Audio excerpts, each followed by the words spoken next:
The artist George Seurat could also be called the King of Dots, and it's a good way to remember it because it rhymes. George Seurat, King of Dots. His style of art was also called Pointillism because tiny little dots of color were put really close together to make blended colors and a total picture. Here is Seurat's work up close. As we move back, we can start to see a man's face. Eventually, there's a whole painting. My arms are so tired for him. You don't need to do this next step, but I want you to understand something about this. This is a Seurat color wheel. You can see that I already have red tiny little dots, yellow tiny little dots, and blue tiny little dots in the color wheel. I need to make orange, green, and purple without having an orange, purple, or green crayon. I'm going to show you just in one part, and then I'm going to speed it up a little, but I'm going to take my red crayon first, and when it's closer to the red dots are closer together, and then as I get a little further away, they're going to get further apart.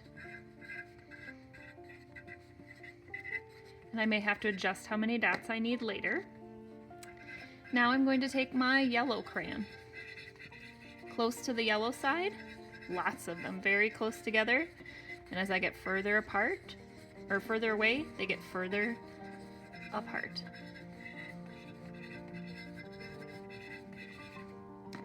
Now the idea here, and just like in a Seurat painting, I was going to have to keep going with dots until your eye kind of blends those, and this slice of the color wheel looks orange.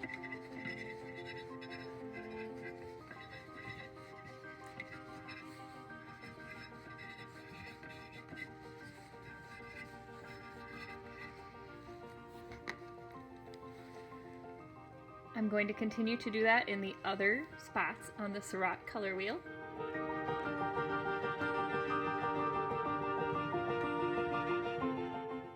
Now up close, your Seurat color wheel, you can still see every tiny little dot in the separate colors.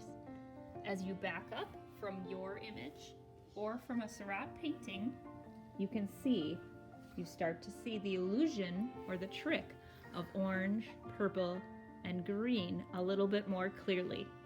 If you'd like to try one of these color wheels, you can, or you can just try the color blending in your work. I just wanted to show you the basic idea behind what Seurat is trying to do. For my actual image, I've chosen a pretty small paper, you can see, compared to my hand, because making these dots takes a lot of time. It really could be any subject matter, but you need to have some places where you're going to be mixing colors. I'm going to go ahead and do a landscape, so I have a couple places where I can have different things going on. So there's my line where the sky and the ground meet, the horizon line. I'm going to have kind of a sunset going on there. I'm going to have a pond here. And maybe I'm going to have a tree right here.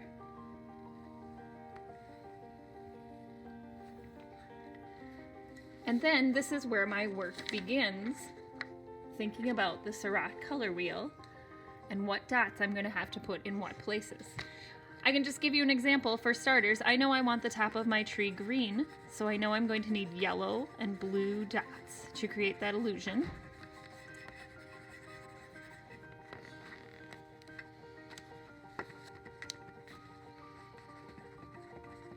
And I think you can see already why I've chosen a very small piece of paper to use this, try this on.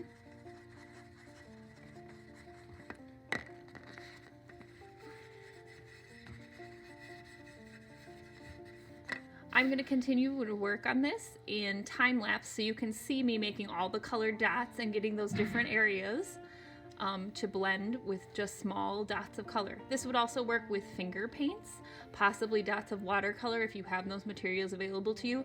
Marker would be a little bit trickier because dark blue marker and yellow marker just won't mix the same way, but you could certainly try it if you'd like.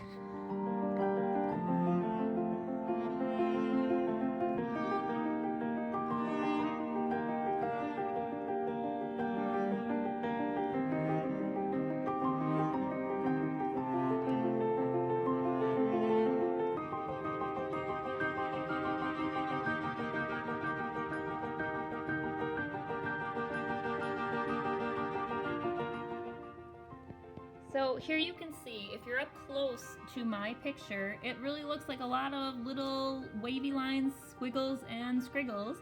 And as you move further away, your eyes mix all those squiggles and swirls to make the greens, the purples, the oranges, even the browns in the tree trunk in this picture. It's the same way that Seurat's works. And I would love to see what you do with this. Give it a try. Remember, stay on a really small piece of paper or you will have very, very tired hands.